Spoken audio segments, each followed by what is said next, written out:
books, but this is the one that I thought would be most useful for the work that you're doing.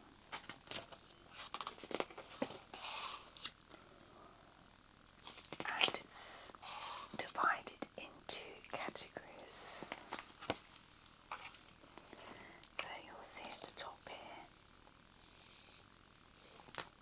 yes, parts of the country, that's right. Oh, there's some wonderful, wonderful old buildings. It's literally steeped in history, so that's Moss Castle. Yeah, that was the Wellington Hotel. Okay, so I'll just go through and just let me know when you spot something you'd like me to go into more detail and to read up about. Let's see. So we have Cornwall, the White Hart, and this is a lovely old one. Jamaica involvement in Cornwall.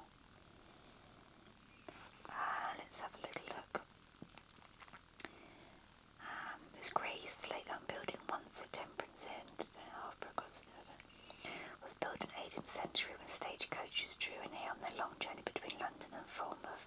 The stagecoaches were the prey of the villains and the highwaymen who haunted this lonely road and who sat around the inn fireplace with the coach's passengers.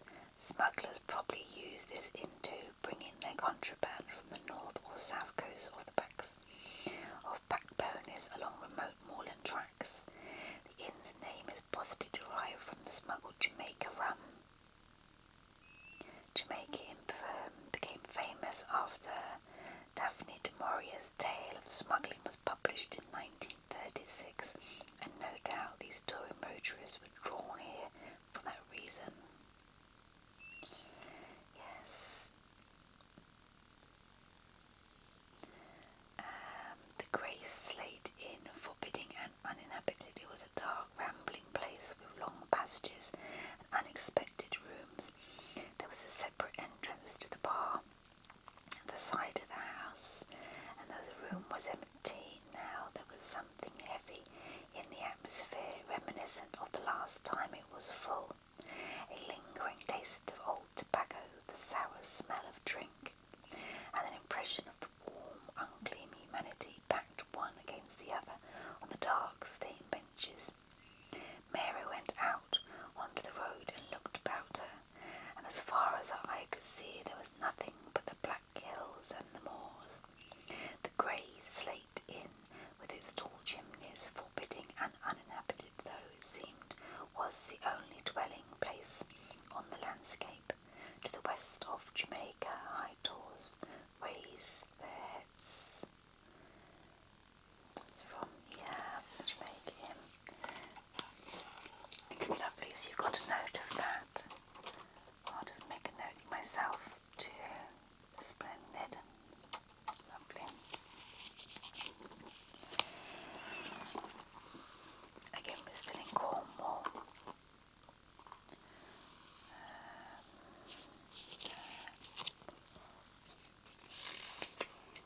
It's another hotel. Martin. Let's love this new inn.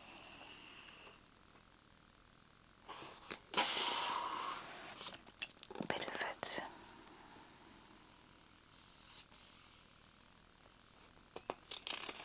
Jackford in Devon. The Three Crowns Inn. They really are some lovely old pictures.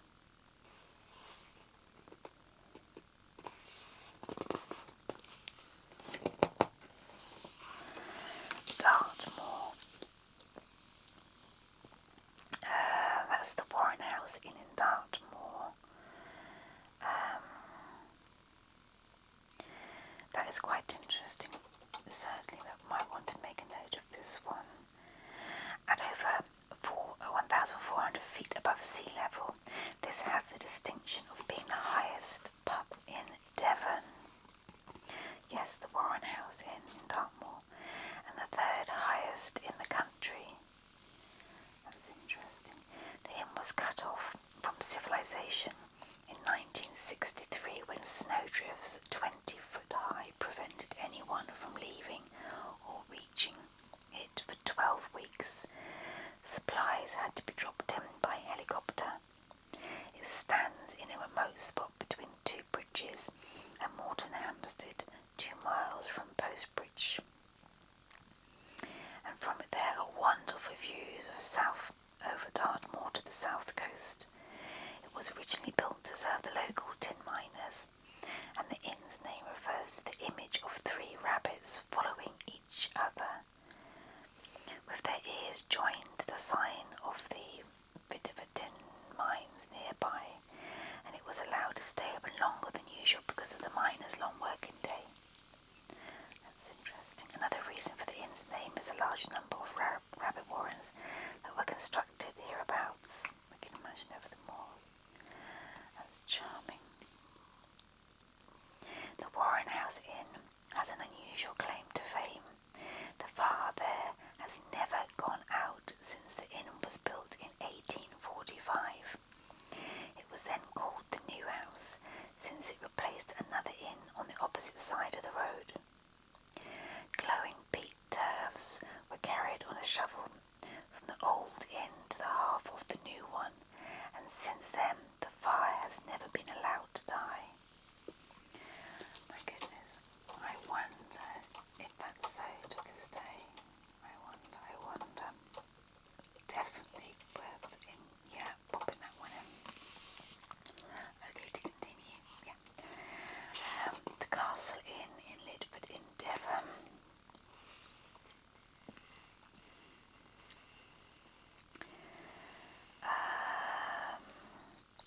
The Gubbins Land. The beautiful and romantic ravine was in the 17th century home to the gang of red-bearded ruffians called the Gubbins, who terrorised the locals. Eventually they all died as a result of interference and interbreeding. At the time it was said Gubbins Land is a Scythia within England. There were pure heathens therein. Drexeter. Okay. These pictures with the picture of people in it, I mean, it's just literally so nostalgic. The Castle Inn is charming. Cottage-like building now painted pink, and the long low exterior conceals a riot of beams, curios, and old furniture in its small, cosy, slate-stored rooms. Chudley and Knighton, still in Devon, but we're moving on to Somerset in just a moment.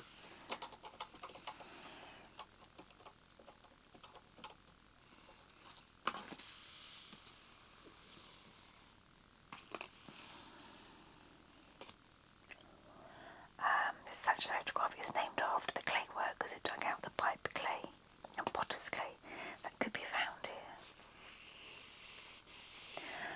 This one's Norton St. Philip.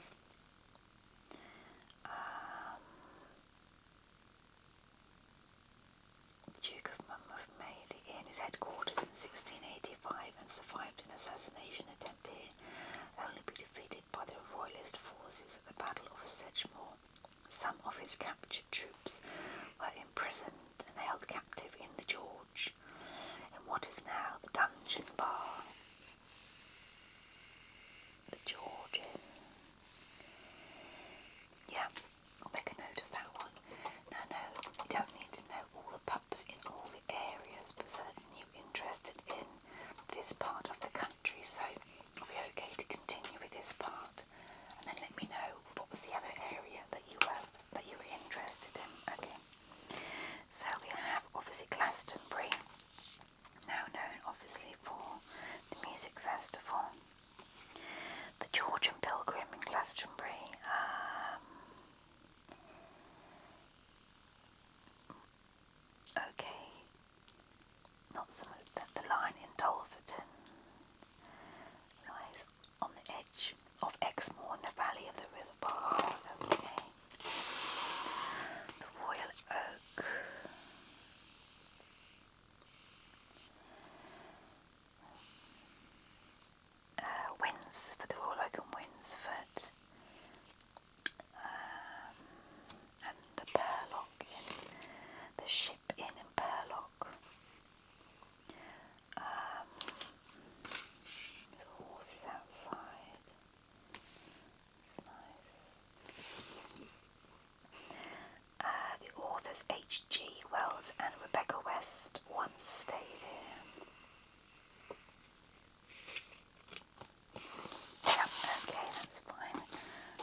still in Somerset. The Little Arms in Dunster. That's the same, yeah. Again, wonderful heritage of 1589. Now we're moving from Dorset. We have the Smith's Arms, Goldenstone, the Bear Castle Hotel, and the Goddard Arms in Swindon.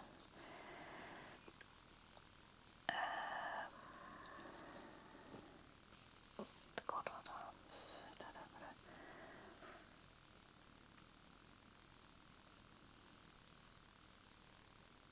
Okay, so we don't need that one. Obviously Wiltshire.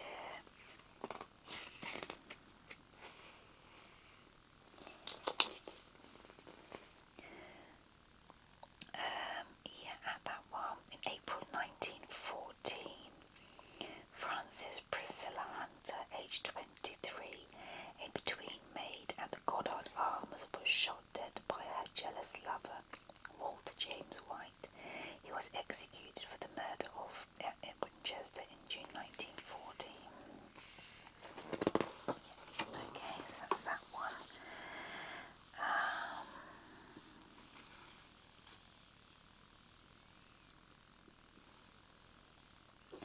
The Old George Hotel in Salisbury.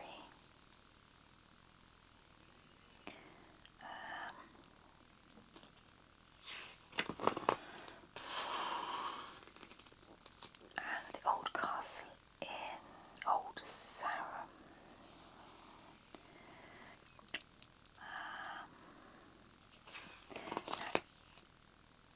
Okay,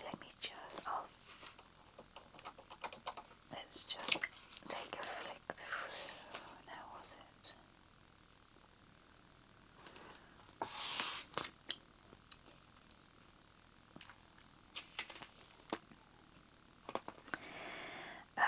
In Hampshire, Bishop's Waltham, the Crown Inn in Bishop's Waltham.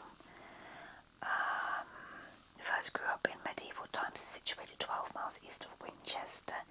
It gets its name from Henry of Blois, Bishop of Winchester and brother of King Stephen, who built the Bishop's Palace here in the 12th century.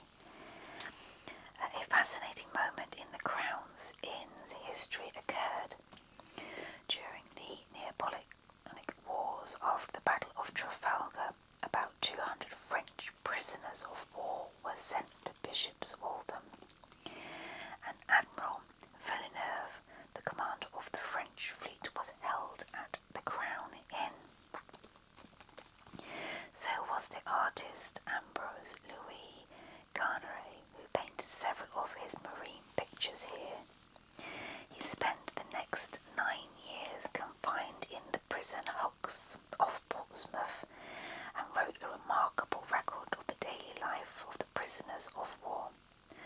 After his release in 1814, he became one of France's most distinguished marine painters.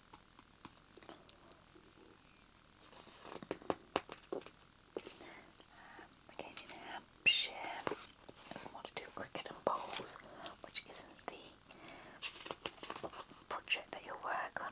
Yes, I'm getting an idea of the kind of information that you're looking for.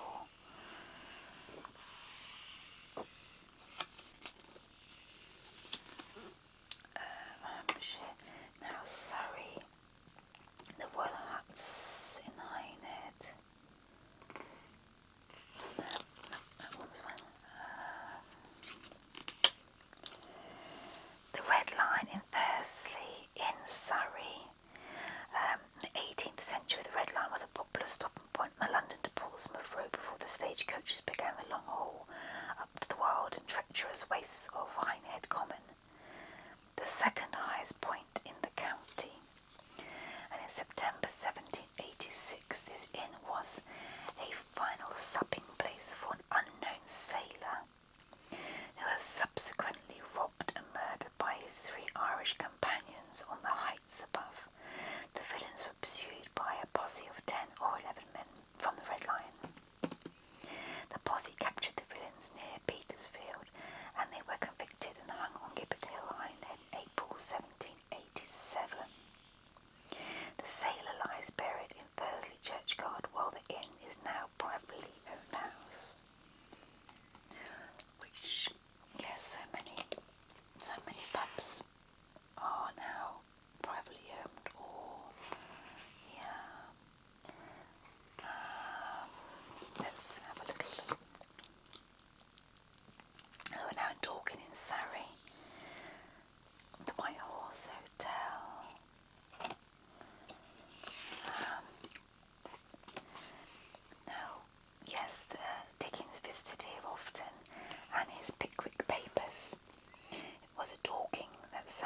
descended from the Arundel coach and headed for his fictional Marquis of Granby, kept by Mrs. Weller.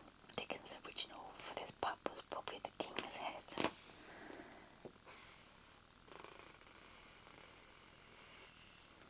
From the Pickwick Papers, it was just 7 o'clock when Samuel Weller, alighting from the box of a stagecoach which passed through Dorking, stood within a few hundred yards of the Marquis of Granby. It was a cold, dull evening, and the little street looked dreary and dismal, and the mahogany countenance of the noble and gallant Marquis seemed to wear a more sad and melancholy expression than it was wont to do, as it swung to and fro, creaking mournfully in the wind. The blinds were pulled down, and the shutters partly closed. Of the knot of loungers that usually collected about the door, not one was to be seen. The place was silent and desolate. That's charming, isn't it? Yeah. So it's out. That's Surrey, yeah.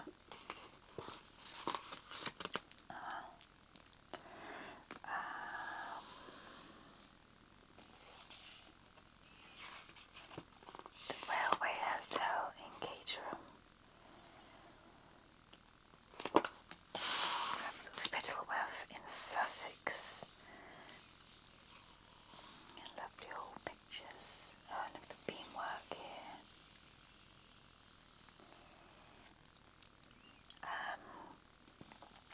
The painter John, that's the Swan Hill, Fiddleworth, but yes, the painter John Constable is said to have stayed here.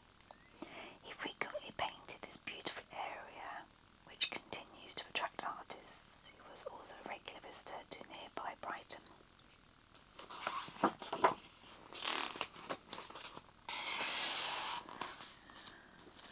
In Sussex, the Arundel, the Black Rabbit Arundel, overlooking the pretty river Arun, the Arundel.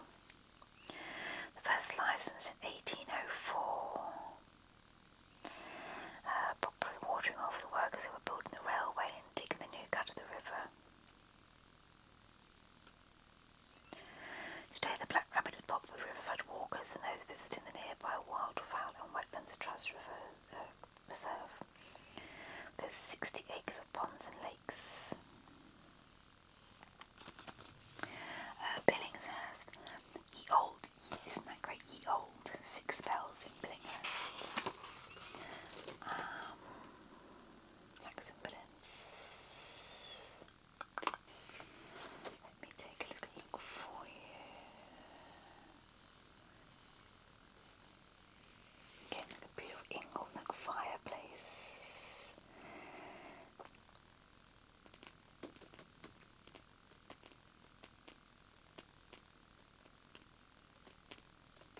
Yeah, it's saying all the original works have probably gone.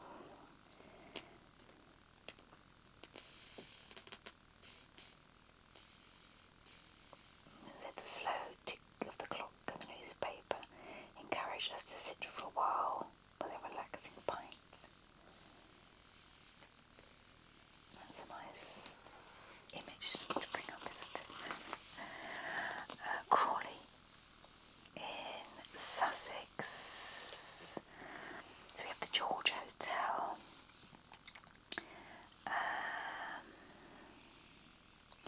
Crawley's George Hotel is reputed to be haunted by the ghost of Mark Hewton.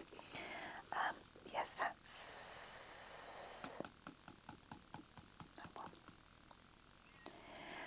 A night porter who liked to deliver wine to guests in the evening, regardless of whether they wanted it or not. Any wine left over when he collected it, he would consume himself. Unfortunately for him, one guest had put poison in some of this wine, which Hewton drank and promptly died.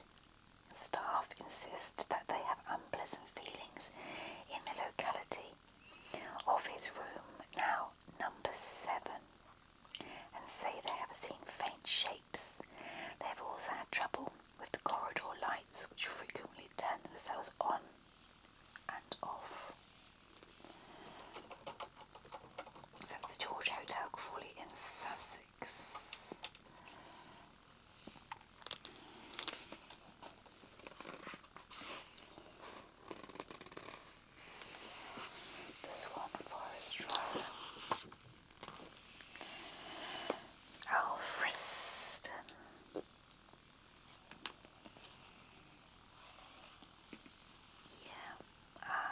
the star in the 1800s, Alfriston was a base for a gang of smugglers notorious for their violence. Another pub in the village, the Smugglers' Inn, was once the home of the leader, Stanton Collins. Collins was caught stealing sheep in the 1830s and was transported to Australia. Yeah. Okay, well, look, just a couple more. But as I said, take what you need today. But if you want to come back another day, because we've done part of the Devon and Somerset, and you wanted to kind of check Surrey and Sussex, yeah, we're on Sussex at the moment. But as you progress with your project, by all means come in, and then we can continue with the other counties around the country. Yes, certainly. Yeah, absolutely. So we have the Mermaid Inn in Rye. Again, that lovely cobblestone. Now let me see. Here's the old hospital dating back to the 1576 on the Ride in Mermaids. So called since it performed that function during the Neapolitan Wars, it forms the main subject of this early picture of the most photographed of Rye's cobble streets, which slopes downwards towards Strand Quay, to historic buildings ranging from medieval half-timbering to Georgian brick, and are all well preserved today.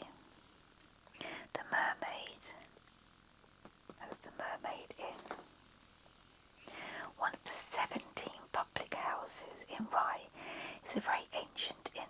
It was well established in 1420 when it had to be rebuilt after a French raid. There's been a haven for travellers. An archway in the facade leads into the courtyard and the stabling for the stagecoach horses. The hotel has a valued undercroft which was used by a storehouse by the smuggling gangs of the marshes. In the 18th century, Rye was in the grip of Hawke's gang, ruthless smugglers who made the Mermaid their headquarters and defied the law. How fitting is that Russell Thorndike made the Mermaid the setting of his Dr. Syn novels, stories of a smuggling parson. There does seem to be, doesn't there, these stories, yeah, absolutely, that literally revolve around the old pubs and inns in the United Kingdom. So we have Sussex there, so that's the last one of Sussex. So would you like me to go on to Kent? Okay. That's the hatching of the gunpowder plot.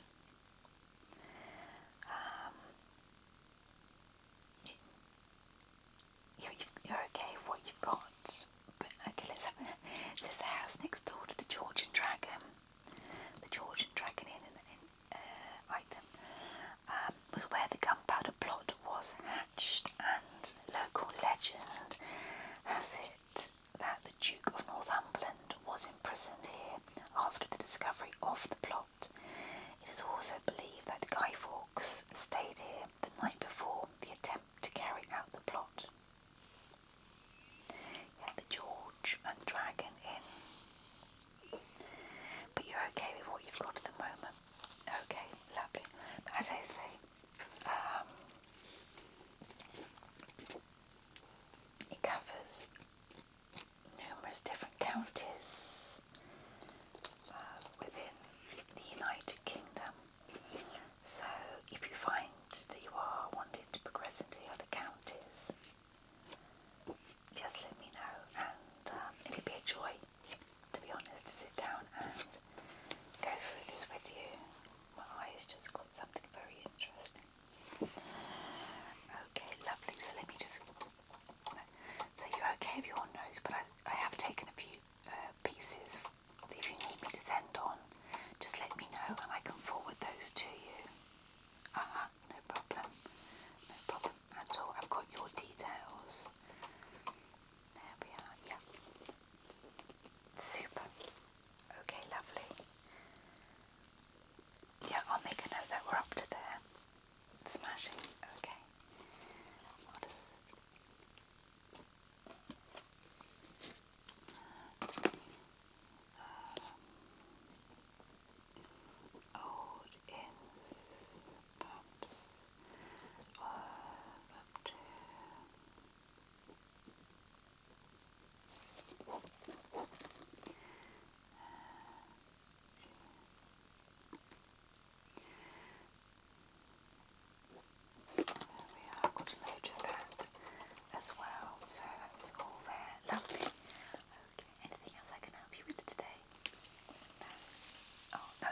absolute pleasure. It really is most interesting. And I'm fascinated with this project that